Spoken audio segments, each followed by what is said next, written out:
as I get how frustrating politics can seem sometimes. I get frustrated, Lord knows. I don't watch cable news because it gives you a headache, put you in a bad mood, because it seems like folks are just arguing and bickering and mad, and then nothing gets done, and so you start feeling like your vote doesn't matter. But, in fact, your vote does matter, because your vote can make your life a little bit better or a little bit worse. Now, people sometimes, I think, have the wrong idea. Politics is not going to solve all your problems. Poverty will still exist, even if Kamala Harris and Tim Walz get elected, because it's a hard problem. Racism doesn't go away based on one vote or one administration. Those things don't stop overnight.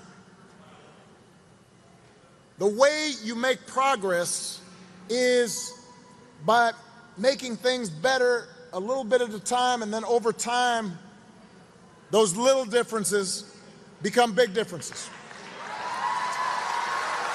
And so, look, I'll use an example. Because over 8 years, Alyssa, myself, others worked really hard, and we got a lot of stuff done, but there's a bunch of stuff I didn't get done.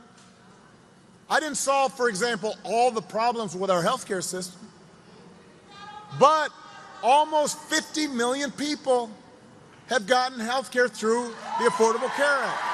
It made a difference in their lives. Everybody here, everybody in this auditorium knows somebody who would not have had health insurance if it hadn't been for that bill. More than 50 million people with pre-existing conditions can no longer be denied coverage or charged more. Before that passed, if you had a kid who got sick, even if they got cured, the fact that they had gotten sick before, that they had a pre-existing condition, they might not have been able to get insurance. So, no. Look, I'm using this as an example to tell you that a little bit of change for the better makes a difference. I'll give you another example that nobody talks about anymore. And I don't know why we don't talk about it.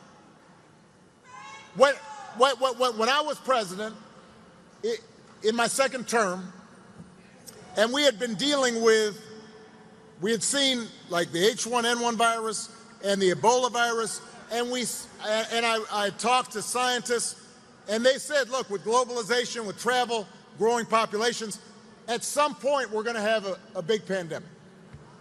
So I said to my team, I said, look, the same way we plan for hurricanes and tornadoes, we actually have to plan for a pandemic.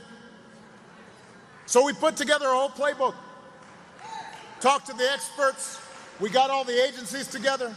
We said, if a pandemic happens, here's how we are going to deal with the public health system. Here's how we're going to deal with the schools. Here's how we're going to accelerate vaccinations. And here's how we're going to explain it to people so people can understand it. We practiced it. So when Donald Trump comes in, just like I handed him a good economy, I handed him this playbook, and he just, I guess, dropped it in the trash bin. 3 years later, a pandemic hits. Now, I want to be really fair and accurate on this, all right? No matter who was president, COVID was going to be a crisis. No matter who was president, people were going to die and get sick and there were going to be businesses that shut down for a while and travel restrictions because this is something that hadn't happened for 100 years.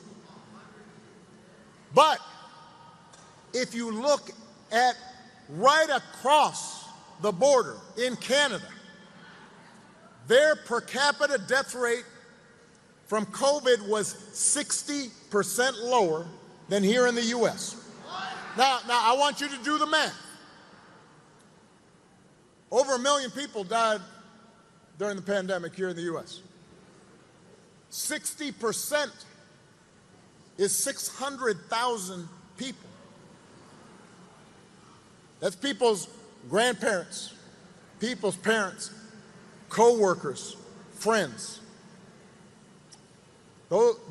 Some of those folks might be alive if we have a competent president who actually is paying attention and doing their homework and actually trying to make things better, as opposed to telling people, go ahead and inject bleach. That might work. So do not tell me that your vote doesn't matter. If somebody in your family, in your neighborhood, your coworker tells you it don't make a difference, then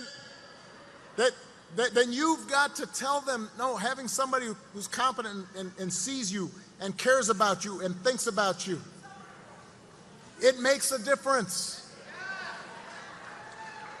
It'll make a difference to them. They may not always know it. And if that's not enough, then you also have to remind them that any election is about more than just policies. It's about values, and it is about character.